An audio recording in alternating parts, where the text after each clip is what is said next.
யார் இந்த ஹைகோர்ட் மகாராஜா? காட்டுப்பகுதியில் அழைச்சிட்டு போய் தனிமையில் இருக்கக்குள்ள ஹைகோர்ட் மகாராஜோட மனைவியே அந்த நவீன காலம் எத்தனை காலம் தான் நகைக்கடை அதிபர்லாம் போய் தூக்கி வந்துக்கிட்டு என்ன பண்ணுறது? அதான் கிரைண்டர் ஆப்பு, ஃப்ரைண்டர் ஆப்பு, இப்படி ஏகப்பட்ட ஆப், மிக்சி ஆப்பு, இப்படி ஏகப்பட்ட ஆப்பு டிண்டரில் பிடிச்சிட்டாரு. டிண்டர் ஆப்பில் பழக்கம் பண்ணி டெக்னாலஜியை கையில் எடுத்து கொள்ளையடிக்க ஆரம்பிச்சிருக்கிறாரு. குழியை வெட்டிக்கிட்டு பிளவு புதைச்சி இதெல்லாம் வெளியே சொன்னீங்கன்னா அவ்வளோதான் முழுசாக ஒரு காலி பண்ணுறோன்னு சொல்லிட்டு அதுக்கு மாதிரி ஒரு மயக்க ஊசியை போட்டிருக்காங்க. உச்சக்கட்டமாக பயமுறுத்துறது தாசில்தாரை. இவரோட எல்லா கிரைமுக்கும் இவரோட மனைவி உறுதுணையாகவே இருந்திருக்காங்க. பக்கா பலமாக இருந்திருக்கு. ஹைகோர்ட் மகாராஜா போலீஸுக்கு பெரிய டார்கெட்டு. அப்ஸ்கான்லேயே இருக்கிறது. அவங்கள அவங்கள எவ்வளோ நாள் விடுறது? நம்ம யார் என்னன்னு தெரியாமல் ஒரு ஆப்பில் நம்பி எப்படி போகிறது? கொலை பண்ணியிருந்தா? கிங் டிவி நேயர்கள் அனைவருக்கும் வணக்கம். இன்னைக்கு நம்ம இன்டர்வியூ செக்ஷன்ல யாரும் இணைஞ்சிருக்குன்னு பார்த்தீங்கன்னா குற்றவியல் வழக்கறிஞர் திரு R.S. தமிழேந்தன் அவர்கள். வாங்க அவரோட பேசும். சார் வணக்கம். சார், ஹைகோர்ட் மகாராஜா அதிரடி கைது. தோண்ட பல தகவல்கள் வெளிவருது.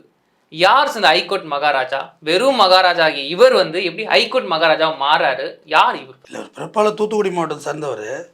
சின்னத்துறையோட மகன். ஒரு எளிய குடும்பத்தில் பிறந்தவர் தான். அப்படியே அவருடைய ரேட்டிங்ஸ் இன்றைக்கி அதிகமாகிட்டு ஒரு ஃபேமஸ் தான் இவர்.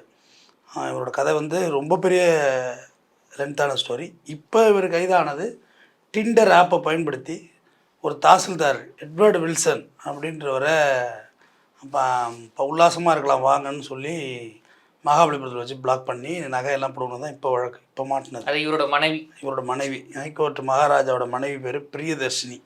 அவங்க தான் இவரோட க்ரைம் எல்லாத்துக்கும் பேக்கப்பில் இருந்திருக்கிறாங்க. இந்த டிண்டர் ஆப்பை வந்தோன்னா இவர் எப்படி பொதுவாக கேரக்டர்னால் பொதுவாகவே பணம் மால் போடுறது தான். ஸோ நிறையா கேஸு அதுதான் அவர் பின்னணி இருக்குது. கொலை கேஸும் அவர் மேலே இருக்குது.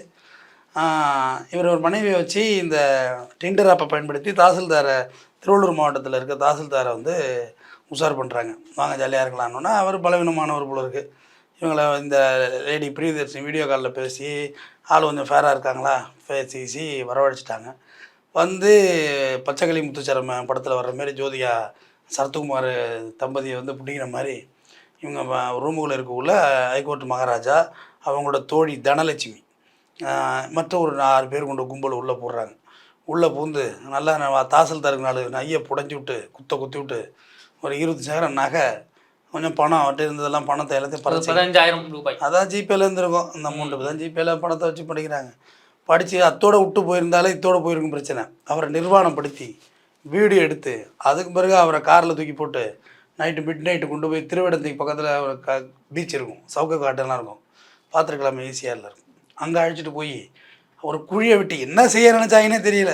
குழியை வெட்டிக்கிட்டு பிளவு புதைச்சி இதெல்லாம் வெளியே சொன்னீங்கன்னா அவ்வளோதான் முழுசாக ஒரு காலி பண்ணுறோன்னு சொல்லிட்டு அதுக்கு மாதிரி ஒரு மயக்க ஊசியை போட்டிருக்காங்க. இதுக்கெல்லாம் அவசியமே இல்லை, எதுக்காண்டி செஞ்சாங்கன்னு தெரியல. மயக்க ஊசியை போட்டு அங்கேருந்து எஸ்கேப் ஆகுது இந்த கும்பல். பக்கா பிளானாக போட்டிருக்காங்க. ஆமாம், ஓவர் டோஸ் தான் பிரச்சனை. அவர் தாசில்தாராச்சே. அப்புறமா காலையில் சுயநினைவு வந்த பிறகு அப்புறம் அக்கம் பக்கத்து மீனவர்களோட உதவியோட அங்கேருந்து கிளம்பி அதுக்கு செம்மஞ்சேரி லிமிட்டு அங்கே நேராக புகார் கொடுக்குறாரு. அப்புறம் தாம்பரம் கமிஷனர் அமுல்ராஜ் அவர்களுடைய அறிவுறுத்தலின்படி இவங்களோட டீம் பிடிங்கன்னு சொல்லி ஒரு ஸ்பெஷல் டீம் ஃபார்ம் பண்ணுறாங்க. பள்ளிக்கரணை துணை ஆணையர் பொன் கார்த்திக்குமார் மற்றும் செம்மஞ்சேரி உதவியாளர் வெங்கடேசன் தலைமையிலான குழு ஒன்று ஒரு 9 பேர் கொண்ட தனிப்படை போட்டு தீவிரமாக தேடுறாங்க. இவங்க மீண்டும் சோழிங்கநல்லூர் பகுதியில் ஒரு வருடம் கொள்ளையடிக்க முயற்சி திட்டமிட்டு இருந்தப்போ இவங்களை அரெஸ்ட் பண்ணுறாங்க. இந்த என்டையர் டீமையும் தூக்குறாங்க. தூக்கி கொண்டு விசாரணை நடத்தினாக்க இவங்க அப்புறம் தான் திடீர்னு மேடவாக்கம் பகுதியில் 25 சவரம் நகை இதேமாரி ஒரு கேஸில் இவங்க போட்டிருக்காங்க. இவர் மேலே பார்த்தீங்கன்னா ஹைகோர்ட் மகாராஜா மேலே பார்த்தீங்கன்னா சென்னை, தூத்துக்குடி, மதுரை, திருநெல்வேலி, புதுக்கோட்டை, கோயம்புத்தூர் உள்ளிட்ட பல்வேறு மாவட்டங்களில் கொலை முயற்சி வழக்குகள் எல்லாமே இவர் மேலே இருந்துகிட்டு இருக்குது. ஹைகோர்ட் மகாராஜா பிடிக்க போன போது தப்பித்து செல்ல முயற்சித்து வழக்கம் போல் கை காலெலாம் உடைஞ்சிட்டு வழுக்கி விழுந்து கை காலெலாம் உடைஞ்சிட்ருக்கு. விசாரணை அதுக்கு பிறகு போயிட்டுருக்கு. கடந்த வருடம் கிண்டியில் போலீஸார் ஹைகோர்ட் மகாராஜா பிடிக்கும்போது சுட்டு பிடிச்சாங்க. அது கொஞ்சம் ஃபேமஸாக இருந்தது. ஏன்னா அவர் அப்ஸ்கான்லேயே நிறையா நாள் காலத்தை ஓட்டியிருக்காரு. 2024ஆம் ஆண்டு விளாத்திக்குளத்தில் ஒரு கொலை முயற்சி வழக்கில் கைதாகி ஹைகோர்ட் மகாராஜா நீதிமன்றத்தில் ஆஜர்படுத்தி சிறையில் அழைச்சிட்டு போகும்போது போலீஸார் பிடியிலேருந்து மிளகா பொடியை தூக்கிட்டு தப்பிச்சு போயிருக்கிறாரு. அவருடைய கிரைம் ரேட்டிங்ஸ் இப்படியே நாளுக்கு நாள் அதிகரித்து கொண்டே இருக்கிறது. இப்போ ஒரு 35 சவரன் நகை, கொஞ்சம் லட்ச ரூபா பணம், இதெல்லாம் வந்து இப்போ ஒரு 3 லேக்ஸ் பணம், இதெல்லாம் வந்து ரெக்கவரி எடுத்திருக்கிறாங்க. 3 லேக்ஸ் பணம் வந்து ரெக்கவரி எடுத்திருக்கிறாங்க. தொடர்ந்து விசாரணை நடந்து போயிட்டுருக்கு. யார் இந்த ஹைகோர்ட் மகாராஜா? பெரிய லார்ஜஸ்ட் கொஸ்டின். ஒரு சாதாரண தூத்துக்குடியில் பிறந்து வளர்ந்தவர். இவரோட மனைவி அங்கீகரிக்கப்பட்ட மனைவி பிரியதர்ஷினி தான். அங்கே ஒரு 2020ஆம் ஆண்டு பார்த்திங்கன்னா தருவைக்குளம் அப்படிங்கிற ஒரு மீன் கம்பெனியில் வேலை செஞ்சுக்கிட்டு இருந்த ஒரு பெண்ணுக்கும் இவருக்கும் காதல் ஏற்படுது. நல்லா ஊர்லாம் சுற்றுறாங்க. அவங்க சுற்றவங்க ஒரு காட்டு பகுதியில் அழைச்சிட்டு போய் தனிமையில் இருக்கக்குள்ள ஹைகோர்ட் மகாராஜோட மனைவியே அந்த பொண்ணு வந்து கொஞ்சம் அவதூறாக பேசுது. அவதூறாக பேசுனா அங்கேயே அடித்து உடச்சி கொலையை பண்ணி பெட்ரோல் ஊற்றி கொளுத்தி விட்டு அதுக்கிட்ட இருந்து நகை எடுத்துகிட்டு வந்துடுறாரு. அப்புறம் மதுரையை சேர்ந்த ஒரு மாஜி ஐஏஎஸ் அதிகாரியுடைய மனைவி கிட்ட இவங்க பழக்கம் ஏற்படுது. இவருக்கு பழகி போயிட்டுருக்காங்க. அந்த அந்த மாஜி ஐஏஎஸ் அதிகாரி நீங்கள் பார்த்துருப்பீங்க, தற்கொலையில் வந்து பயங்கர ஃபேமஸ் ஆச்சு. அந்த மாஜி ஐஏஎஸ் அதிகாரியோட அவங்க வந்து ஒரு 15 லட்ச ரூபா பணத்துக்காண்டி அவங்களுடைய வணிக வளாகத்தை ஒரு கும்பலை எழுதி வாங்குறாங்க. அந்த அந்த அந்த மாஜி ஐஏஎஸ் அதிகாரிக்கு இவருக்கு பழக்கம் இருக்குது. இது மாதிரி எழுதி வாங்கிட்டாங்கன்னொன்னே இவர் அந்த எழுதி வாங்கின கும்பலில் ஒருத்தருடைய பையன் 10 வயசு பையனை கிட்னாப் பண்ணுறாங்க. கிட்னாப் பண்ணி போக்குள்ளே போலீஸ் ரவுண்டப் பண்ணுது. இதுக்கு மேலே தப்பிக்க முடியாது, விட்டு போயிடுறாங்க. அந்த குழந்தைய விட்டு போனோன்னா அந்த மாஜி ஐஏஎஸ் அதிகாரிக்கு வந்து பல்வகையான நெருக்கடிகள்லாம் வருது இல்லை, பேரெல்லாம் வந்துடுற பிறகு அவங்க தற்கொலை பண்ணிக்கிறாங்க. அது ரொம்ப ஃபேமஸாக பேசப்பட்டது. ஏன் தற்கொலை பண்ணாங்க, கொலை தானா அப்படின்னு ஹைகோர்ட் மகாராஜாவெல்லாம் சஸ்பெக்ட் அது வழக்கில் தற்கொலை பண்ணிக்கிறாங்க. அதுக்கு வந்து மொட்டையெல்லாம் அடிச்சுக்கிட்டு உருமாறிக்கிட்டு வந்தார் இவர். துக்கத்துக்கு வரக்குள்ள போலீஸை வந்து ரவுண்டப் பண்ணிச்சு அப்போ ஒரு வாட்டி. அதான் சார், எதுக்கு சார் இப்போ வந்து இவருக்கு வந்து ஒரு ஒர்க்கு கொடுத்தாங்க, இவர் முடிச்சிட்டார். ம் ஆனால் இவங்க இறந்ததுக்கு வந்து இவர் எதுக்கு மாறு விஷயத்தில் அங்கே கம்பல்சரி வரணும்? தெரியும் நம்ம வந்து ஒரு பிரச்சனை இருக்கும், போனால் மாட்டிப்போன்னு. ஆனால் அப்படி தெரிஞ்சும் மாறு விஷயத்தில் வருவதற்கு காரணம் என்ன? க்ரைமை பொறுத்தவரையிலையும் ஏன் வந்தாங்க, எதுக்கு வந்தாங்கிற கேள்வியெல்லாம் கிடையாது. அது அவங்களுக்கு தோணும் செய்வாங்க. இப்போ இந்த தாசில்தார்கிட்ட பணம்லாம் பிடிங்கியாச்சு, அதுக்கு மாதிரி ஏன் கொண்டு போய் புதைக்கணும்? அவசியமே இல்லையே. அப்போ க்ரைமு அவங்க மென்டாலிட்டி எப்படி தோணும், உச்சக்கட்டமாக பயமுறுத்துறது தாசில்தாரை. மண்ணெல்லாம் பிடிக்கிறாரில்ல அவர், குழியில் வச்சு போச்சிரும் பட்டவராஜுக்கள்னு பயமுறுத்துறது தான். அது அவங்கள ஒரு சேஃபாக தன்னை நினச்சி செய்கிறது தான். இதில் வந்து எஸ்கேப் பார்த்திங்கன்னா 2024 தான் விளாத்திக்குளத்துலேருந்து போயிட்டு வரக்குள்ள பஸ்ஸில் மிளகாப்பொடி தூக்கிட்டு ஓடுனது. அதில் பிரியதர்ஷினி இருக்கிறாங்க. இவரோட எல்லா கிரைமுக்கும் இவரோட மனைவி உறுதுணையாகவே இருந்திருக்காங்க. பக்கா பலமாக இருந்திருக்காங்க. மனைவி துணைவியாக இருந்திருக்காங்க. ஆமாம், பக்கா பலமாக இருந்திருக்கிறாங்க. மாஜி சதியாரி வீட்டு டெத்துக்கு வந்துட்டு அதில் எஸ்கேப், மறுபடியும் 1 மாதம் கழிச்சு அரெஸ்ட்டு, அப்புறம் அப்ஸ்காண்டு. அப்புறம் 2025 ஆண்டு தூத்துக்குடி மாவட்டத்தில் வந்து ஒரு கிரைண்டர் ஆப் மூலயமா ஓரினச் சேர்க்கைக்கு வரவழைச்சு அவர்கிட்ட பணம் பறித்து அதுலேயும் தேடப்பட்டு வந்த நிலையர் இப்போ பிடிப்பட்டிருக்கிறார். நிறைய காலம் அப்ஸ்கான்லேயே ஓட்டிருக்கிறார். தூத்துக்குடி மாநகரத்தில் வடபாகம் காவல் நிலையத்தில் மிரட்டி பணம் பெருத்த வழக்கிலே வந்து இவர் மீது குற்றவாளி பட்டியல் உருவாக்கப்பட்டுள்ளது. மேலும் மெட்ராஸில் வந்து பார்த்திங்கன்னா ஒரு நகைக்கடை அதிபர் ஒருத்தரை கிட்னாப் பண்ணி மிரட்டியிருக்காங்க. மிரட்டி அதுலேயும் பணம் பறிச்சிருக்கிறாங்க. கொள்ளை முயற்சி, ஆட்கடத்தல் போன்ற வழக்குகள் இவர் மேலே இருந்துக்கிட்டு இருக்குது. போலீஸார் மீது தாக்குதல் உட்பட 8க்கும் மேற்பட்ட வழக்கில் இவர் ஹைகோர்ட் மகாராஜன் பேர் அடிபட்டிருக்கு. நீங்கள் மற்ற கிரிமினல்ஸ் இவரை டிஃப்ரெண்ட்டாக பார்க்கலாம். என்னென்னா அப்ஸ்கான்லேயே காலத்தை ஓட்டுறது, போலீஸ் எஸ்கேப்பெல்லாம் பண்ண மாட்டாங்க அக்யூஸ். ஏன்னா அது தேவையில்லாத பிரச்சனை. அதுக்கு மாதிரி அவங்க வெளியே விட மாட்டாங்க, பல பிரச்சனையாகிடும், உயிர் வரையும் போகும் போலீஸ் எஸ்கேப்புங்கிறது.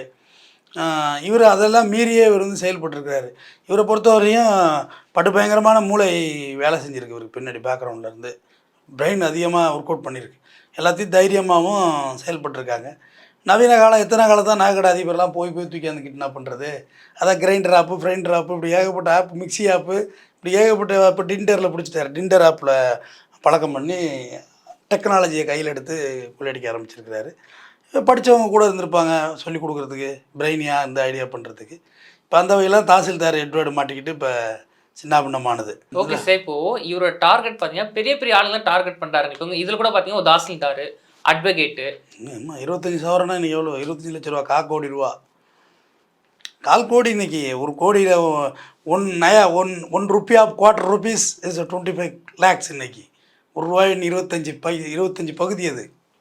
அது கிடைக்குதில்ல, காசு கிடைக்குதில்ல. அதாவது மீனிங் இன்னொன்று சொல்லிடுறேன், ஃபீமேலை வச்சு கேம் விளாடக்குள்ளெல்லாம் யாருமே போலீஸ்க்கெல்லாம் போக மாட்டாங்க. ஒரு பயம் ப்ளஸ்ஸு போலீஸ் போகணுன்னு கேட்பாங்கல்ல, உனக்கு வேறு வேலை இல்லையா, கூப்பிட்டா போயிடுவேன்னு. இவர் தாசில்தார், இன்ஃப்ளூயன்ஸ் இருக்குல்ல. தாசில்தாருங்கிறது ஒரு கிட்டத்தட்ட ஒரு ஒரு ஒரு கலெக்டருக்கு மரியாதை இருக்கும்ல, அவருக்கு அதுக்கான மரியாதை இருந்திருக்கும். போலீஸ் என்ன நினச்சிருப்பாங்க, தாசில்தாரே கிட்னாப் பண்ணுறாங்கன்னா அவர் விடக்கூடாதுங்கிற மைண்ட் செட்டு. போலீஸெல்லாம் நீங்கள் நினைக்கிற மாதிரிலாம் கிடையாது. நீ சிட்டி போலீஸ்லாம் வேறு லெவலில் இருக்காங்க. சும்மா பசங்க சுற்றின்னு இருக்கிறத விட்டுருப்பாங்க. மற்றபடி கிரிமினல்ஸை வந்து பிடிக்கிறதுலாம் அவங்க அடிச்சிக்க முடியாது. ரெண்டாவது ஹைகோர்ட் மகாராஜா போலீஸுக்கு பெரிய டார்கெட்டு அப்ஸ்கான்லேயே இருக்கிறது. அவங்கள வந்து அவங்கள எவ்வளோ நாள் விடுறது? இப்போ எலெக்ஷன் நெருங்கிட்டு இவன் அப்ஸ்காண்ட் அக்யூஸ் ஒன்று தானாக ரிமாண்ட் ஆயிடணும். தானாக போய்ட்டு ரிமாண்ட் ஆகிட வேண்டியதான், வேறு வழியெல்லாம் கிடையாது. ஒரு வக்கீலை பிடிச்சி சரண்டர் பெட்டிஷன் போட்டு சரண்டர் ஆகிட வேண்டியது தான். சரண்டர் ஆகிட்டால் நீதிமன்ற கஸ்டடியிலேருந்து ஆஃப்டர் எலெக்ஷன் கூட நீங்கள் வெளியே வந்துக்கலாம். எலெக்ஷன் இருக்கிறதுல வந்து அக்யூஸை வெளியே வைக்க மாட்டாங்க, டைட்டாக தூக்க ஆரம்பிச்சிடுவாங்க. தேவையில்லாத பிரச்சனை வரும், நீங்கள் ஏதாவது அங்கே கூலி கிளிக்கு ஏதாவது செஞ்சுருவாங்கன்னு சொல்லிட்டு எலெக்ஷன் நேரத்தில் யாருமே வெளில வைக்க மாட்டாங்க. அந்த வகையில் தான் ஹைகோர்ட் மகாராஜாவையும் தூக்குனது. ஆக்சுவலாக இவரை பற்றி இதே நம்ம நிறையா பேசியிருக்கோம். பட் மறுபடியும் இப்போ பேசுகிறோம்னா அந்த மாதிரி ஒரு சம்பவம் செய்கிறதுக்கு தான் பேசுகிறோம். மற்றபடி அவரை ப்ரமோட் பண்ணுறதுக்காக வேண்டியோ இல்லை அவரை டீக்ரேட் பண்ணுறதோ நம்ம வேலை கிடையாது.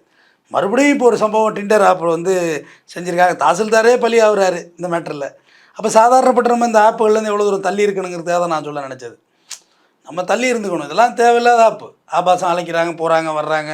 நம்ம யார் என்னென்னு தெரியாமல் ஒரு ஆப்பில் நம்பி எப்படி போகிறது? கொலை பண்ணியிருந்தா போனாங்க, ஒரு டோஸ் ஓவர் டோஸ் ஆகி மயக்க ஊசி ஓவர் டோஸ் ஆகி செத்து போயிருந்தா என்ன செய்கிறது? சரி, இவனை விடக்கூடாதுடா, புட்றா, இவனை கொலையை பண்ணணுன்னா பண்ணிட்டா என்ன செய்ய முடியும்? குறைந்தபட்ச கருணையே மரணம் தான் அங்கே. அதனால் நம்ம தான் போய் மாட்டிக்கக்கூடாது இந்த மாதிரி விஷயங்கள்ல எல்லாம், வால்ட் ஆகிக்கூடாது. அதை தான் நான் சொல்ல நினைக்கிறேன். நம்ம ஜாக்கிரதையாக இருந்துக்கணும். நம்ம இப்போ தாசில்தார் எவ்வளோ படித்தவர், அவருக்கு தெரிய வேணாம் 4 விஷயம். யார் வேணுமோ வலையை விரிப்பாங்க தான். வலையை விரிச்சு மாட்டினா என்ன ஆகும்? சிக்கலாக தான் ஆகும்.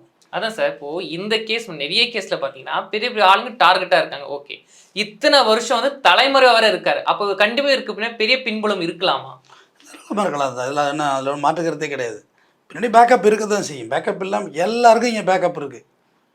எனக்கு ஒரு பின்னணி இருக்கும், உங்களுக்கு ஒரு பின்னணி. யார் இங்கே பின்னணி இல்லாமல் இருக்கா? பின்னணியெல்லாம் எல்லாருக்கும் இருக்கும். அதை தான் அவங்கவுங்கள செக்யூர் பண்ணிக்குவாங்க, பாதுகாத்துக்குவாங்க. அதான் முக்கிய அரசியல் தலைவர் கூட இருக்கலாம் அப்படின்னு சொல்லப்படுது. யார் ஒன்றுமே இருக்கலாம். இதில் என்ன இருக்குது? எல்லாருக்கும் எல்லாம் தேவைப்படுது. அரசியலுக்கும் ரவுடிசம் தேவைப்படுது தானே. அரசியல் நினச்சதுன்னா ஒரே நாளில் ரவுடிசத்தை தொடச்சி எடுக்க முடியாது தானே. எல்லா கட்சியும் பேக்கப் பண்ணி வச்சுருக்காங்க தானே. குறிப்பிட்ட percentage people, set of peoples எல்லா கட்சியிலையும் இருக்காங்க. மறுப்பீங்களா என்ன?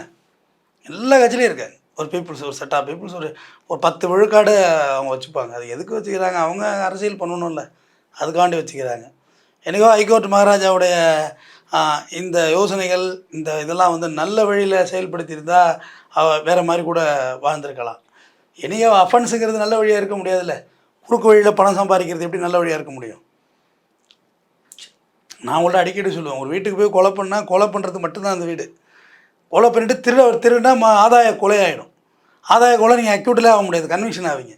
திருடுறதா ஒரு வீட்டுக்கு போனால் அங்கே போய் என் கொலை பண்ணுறாப்பா வாரியா மாதிரி பண்ணாத. திருட தானே போனேன், கட்டி மிரட்டி பணத்தை பூரா எடுத்துகிட்டு வந்துங்க. அப்புறம் பார்த்துக்கிட்ட காலைல போலீஸ் எஃப்ஐஆர் போட்டுக்கிட்டோம்.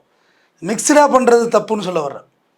ஆபாசமாக அழைக்கிறது, பாலியல்ங்கிறது அது வேறு. அழைச்சி பிளாக்மெயில் பண்ணுறதுங்கிறது வேறு இல்லை. அது ரெண்டும் கிளப் ஆகக்குள்ளே தான் பிரச்சனை ஆகிட்டு. தாசில்தாரை வந்து வெறும் ரூமில் வச்சு நகை பணத்தை மட்டும் உருவிட்டு அனுப்பியிருந்தால் ஒன்றுமே பண்ண போகிறது கிடையாது. என்ன பண்ண போகிறாரு? வெளியே தெரியாமல் ஓடி இருப்பார். நீங்கள் அதுக்கு பிறகு கொண்டு வச்சு அவர் நிர்வாணப்படுத்தி வீடியோ எடுத்து வச்சா அது இன்னும் இந்த வீடியோ எடுத்து வச்சு பிளாக்மெயில் பண்ணுறதுங்கிறதெல்லாம் யாரும் இப்போ அலோவ் பண்ணுறதே இல்லை. உங்களுக்கு ஏதாவது அனுபவம் இருந்தால் உடனே போலீஸில் போயிடுங்க. பிளாக்மெயில் பண்ணிகிட்டு இருந்தால் எவ்வளோ நாளைக்கு நீங்கள் அவங்கள்ட்ட பிளாக்மெயிலுக்கு பயந்துட்டு இருக்க முடியும்? போலீஸ்கிட்ட போயிடுங்க, அதுதான் நல்ல வழியும் கூட.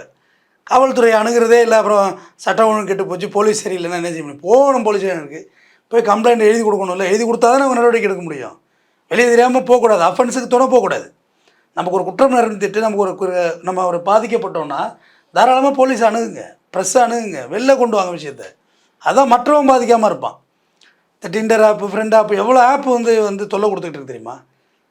அது எப்படி நம்ம வால்ட்டாவோம், எப்படி அதில் உள்ளே போவோம், காசு போகணும்னு தெரியாது. அதில் போய் மாட்டிக்கணும். பேசுகிறதுக்கு இவ்வளவு, அப்புறம் ஆபாசமாக கூப்பிட்றது, அப்புறம் அங்கே போகிறது, அங்கே போய் ட்ரிகர் ஆகிறது, ட்ரிகர் ஆகி பிரச்சனை ஆகிறது, பிரச்சனை கொலையில் முடிஞ்சிடும். நல்ல வேலை தாசில்தாரை உயிரோடு விட்டுட்டாங்கன்னு தாசில்தார் சந்தோஷப்பட்டுக்க வேண்டியதான். ஓகேங்க சார், ஹைகோர்ட் மகாராஜா யார், அவர் எப்படிப்பட்டவன்னு பல தகவல்களை எங்களோட பகிர்ந்துக்கிட்டீங்க. நன்றி, தொடர்ந்து பேசுவோம். வணக்கம்.